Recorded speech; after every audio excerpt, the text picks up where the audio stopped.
In all but the agnostic and atheistic groups, the training and teaching of children about the concept of God in a given culture begin at the earliest possible age of comprehension and understanding. Customarily, long before children are capable of understanding any philosophical and abstract consideration of God, they are exposed to the system of rituals that the given people has evolved over thousands of years. The rituals from a part of their recognition of, worship of, and obedience of their concepts of God. Thus, long before there is true cognitive understanding,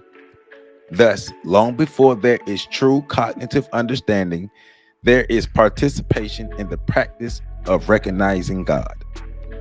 This participation in practice becomes a part of children's and ultimately adults' concept and image of self in relationship to the total environment, but also in relationship to the highest and ultimate focus of their worship, devotion, and obedience to the God of the people. Happy Monday. Welcome back to On the Shoulders of Giants. I am Joseph Ward, and on Mondays we review the ISIS Papers, The Keys to Colors by Dr. Francis Cress Welsing. And this week we are reviewing chapters 13, 14, and 15. All right. And, we getting into it. Chapter 13 is the concept and the color of God and Black mental health. All of us have been programmed to think that God is white. The concept of goodness is white. The concept of godliness is white. The concept of purity is white. And the concept of all things evil is black. Right? So, once again, chapter 13, the concept and color of God and Black mental health in the ISIS Papers by Dr. Francis Cress Welsing. She also goes on to say, for it is the totality of experience in the environment from the moment of birth that forms the self-image and self-concept in the brain computer of each human being. From this self-image of self and self-concept, all patterns of behavior evolve. Likewise, from the entire constellation of behavior in the individual, the determination of mental health or mental illness is made. The environments that we grow up in, they contribute to our mental health, our physical health, our spiritual health, our emotional health, our physical health. The total health and the total well-being of any human being, but especially a black person in the system of white supremacy in America, is dependent upon the environment that we exist in on a regular basis, the environment that we develop in. What are we being taught in this environment? Remember, you are what you eat. You are what you eat is more than just what you ingest through your mouth. You are what you eat is everything that you take in through your total being. Everything in your total being is going to shape your concept of yourself and your place in the world. And your concept, if you have a concept of a God, your concept of your God has to be a concept that is favorable to you, or else you will only be fit to be oppressed or be fit to be a slave. As a practicing general and child psychiatrist, my definition of mental health is as follows. Patterns of logic, thought, speech, action, and emotional response in all areas of people activity that simultaneously reflect self and group respect and respect for harmony in the universe. Wow. Let me read that again. Patterns of logic, thought, speech, action, and emotional response in all areas of people activity that simultaneously reflect self and group respect and respect for harmony in the universe. The way we engage with each other, the way we respect each other, if we have respect for each other at all, that goes back to our overall level of mental health. How healthy are we mentally? How well are we mentally in our environments, especially if we are violent to ourselves and each other? If we're violent and destructive to ourselves, then that means our mental health is not at its greatest peak. It's not on par. Our mental health is not well. We need help. We need therapy. We need counseling. We need all of that to get back on track, to make sure that we are uplifting and empowering each other rather than destroying each other. The oppression of Black and other non-white people means that there is no non-white self-determination. Now she's getting into the psychology behind the racism. The psychology behind the racist. If I'm a person who's destructive to another group of people, that means I see myself as not worthy of anything, and this is how I am going to try to attain my self-concept, my self-worth. The oppression of Black and other non-white people means that there is no non-white self-determination. It also means, most fundamentally, that there can be no true and functional Black self-respect. More specifically, and that is saying, you get that. I'm gonna read that again. It also means, most fundamentally, that there can be no true and functional Black self-respect. In order for the system of white supremacy to thrive, Black self-respect has to be at a minimum. Black people who have respect for themselves will not allow themselves to be oppressed continuously. They will find a way to get to the solution. They will graduate from circular thought. They will rewire and reprogram themselves from circular thought to linear thought, which goes from problem to just problem to complaining, from problem to complaining, back to problem to solution in linear thought, right? Okay, more specifically, this means that the existing levels of non-white functional self-respect as manifested in all areas of people activity are extremely low.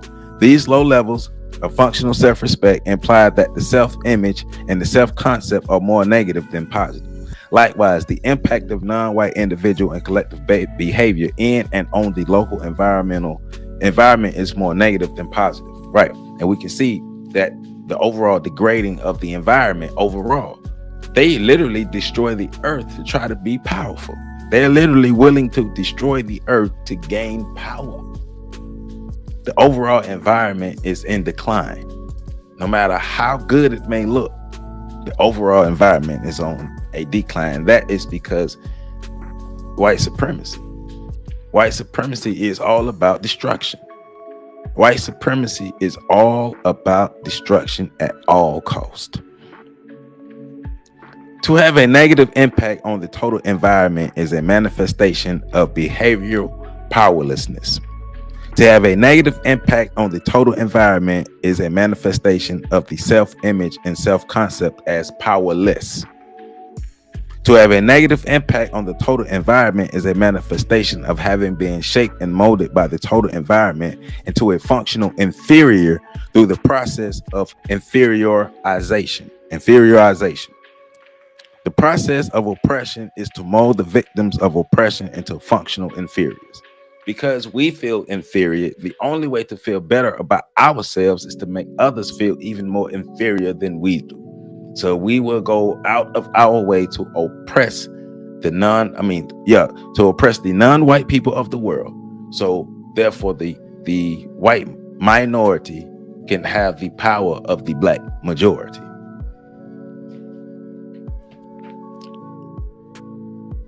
It's not real intrinsic power. It's colonized power. It's power that has been gained over the millennia, over the centuries, because of destruction and domination. But at the end of it, they still realize that they are genetically inadequate, and that's her theory. It still goes back to trying to get over the genetic inadequacy, at the same time doing everything they can to prevent total genetic annihilation. Because in their minds, if they don't go on the attack, all non-white people of the world will systematically annihilate them out through genetics.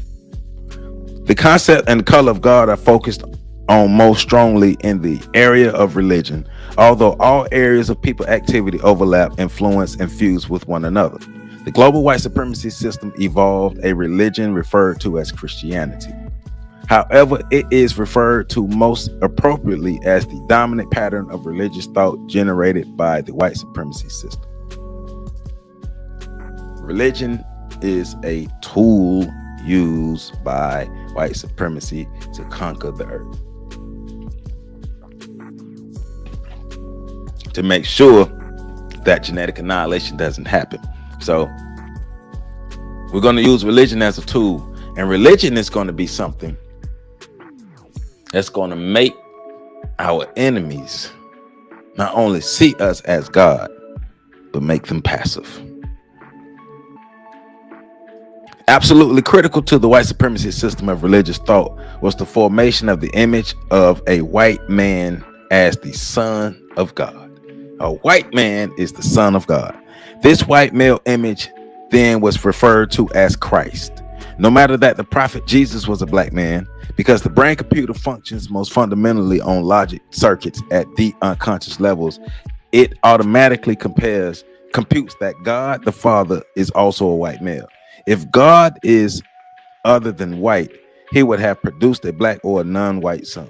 So that's what the brain computer is saying. Well, you keep constantly seeing images of God. We know what the Bible says. We know what the passages in the Bible said. Skin of bronze and hair of wool. We know that. But the image of God that we see, we will read that in the book and then go into the church and see the image of the white man hanging from the cross, or just the constant images of the white Jesus. So if you see constant images of the white Jesus, then the brain will start to compute that, if Jesus is white and Jesus is the son of the Father, then the Father must be white.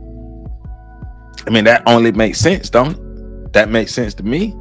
If Jesus is white and Jesus is the son of the Father, then the Father has to be white.